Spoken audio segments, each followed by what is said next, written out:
कवी रामप्रभू माने, कवी नरेंद्र गुंडेली व कवी दत्तात्रय इंगळे यांच्या कल्पनेतून सोलापूर कवी कट्टा साकारण्यात आले. शहराच्या कवी कट्ट्यासाठी पंचमुखी हनुमान मंदिर, अशोक चौक, सोलापूरचे ट्रस्टी सत्यनारायण गुर्रम यांच्या सहकार्याने पंचमुखी हनुमान मंदिर येथे कवी संमेलन आयोजित करण्यासाठी संमती मिळाली. दिनांक 25 ऑगस्ट 2024 रोजी रविवारी दुपारी 4 ते संध्याकाळी 7 या दरम्यान कवी संमेलन आयोजित करण्यात आले. या संमेलनाला नवोदित कवी, कवयित्री व साहित्यिक उपस्थित होते. सर्व साहित्यिक व कवींच्या उपस्थितीत पंचमुखी हनुमानाचे पूजन करून कवी संमेलनाला सुरुवात करण्यात आली. या कवी संमेलनाचे अध्यक्षपद प्राध्यापक दस्तगीर जमादार सर यांनी भूषविले. त्यांनी आपल्या अध्यक्षीय भाषणात कवींची कल्पना, आशय व विचारशक्ती याविषयी आपले मत व्यक्त केले.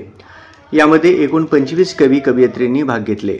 सर्वच कवींनी आपली कविता दर्जेदारपणे सादर केली.